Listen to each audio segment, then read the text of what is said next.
selamat datang di Pustaka Bangsa Indonesia. Pada kesempatan kali ini, kita akan membahas jurnal yang berjudul Implikasi Hukum Pidana Terhadap Penyalahgunaan Narkotika di Kalangan Pelajar. Karya Anala Agus Nur. Penyalahgunaan narkotika di kalangan pelajar kini menjadi masalah serius di Indonesia. Berdasarkan data Badan Narkotika Nasional, BNN 2023, lebih dari 2 juta pelajar terlibat dalam penyalahgunaan narkotika. Fenomena ini menunjukkan bahwa generasi muda berada dalam kondisi rentan akibat tekanan akademik, pengaruh lingkungan, dan lemahnya kontrol keluarga. Masalah narkotika tidak hanya berdampak pada kesehatan fisik dan mental, tetapi juga mengganggu prestasi akademik, moral, hingga menimbulkan beban sosial bagi keluarga dan masyarakat. Oleh karena itu, persoalan ini bukan sekadar masalah hukum, melainkan juga tantangan besar bagi pembangunan sumber daya manusia. Dari sisi hukum, Indonesia telah memiliki Undang-Undang Nomor 35 Tahun 2009 tentang narkotika dan Undang-Undang Nomor 11 Tahun 2012 tentang Sistem Peradilan Pidana Anak. Namun, pelaksanaan hukumnya sering menimbulkan dilema. Ketika pelajar menjadi pelaku, aparat penegak hukum harus menyeimbangkan antara pemberian efek jera dan prinsip perlindungan anak.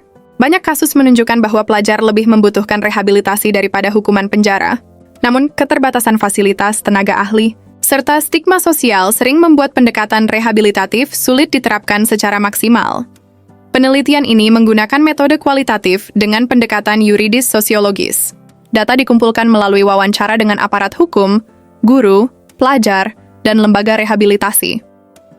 Dalam penerapan hukum pidana, ditemukan ketidakkonsistenan antara teori dan praktik. Beberapa hakim memilih menjatuhkan sanksi rehabilitasi, sementara yang lain tetap menggunakan pidana penjara dengan alasan efek jera. Padahal, pelajar yang dipenjara berisiko putus sekolah dan kehilangan masa depan pendidikan. Sebaliknya, rehabilitasi memberikan kesempatan bagi mereka untuk pulih dan melanjutkan kehidupan secara normal. Pendekatan ini sejalan dengan prinsip restoratif justice yang menekankan pemulihan, bukan pembalasan. Secara sosial, penyalahgunaan narkotika menimbulkan dampak luas, mulai dari kehilangan motivasi belajar, depresi, hingga stigma sosial. Pelajar yang dicap sebagai pecandu seringkali mengalami diskriminasi dan sulit diterima kembali di lingkungan sekolah. Karena itu, upaya pencegahan menjadi langkah yang paling efektif. Sekolah yang aktif melakukan penyuluhan narkoba, bimbingan konseling, dan kerjasama dengan BNN terbukti berhasil menurunkan angka penyalahgunaan narkotika. Keterlibatan orang tua juga sangat penting melalui peningkatan komunikasi dan pengawasan terhadap anak.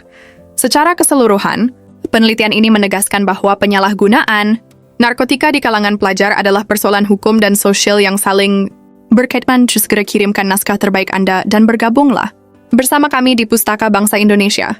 Jangan lupa share ke teman-temanmu.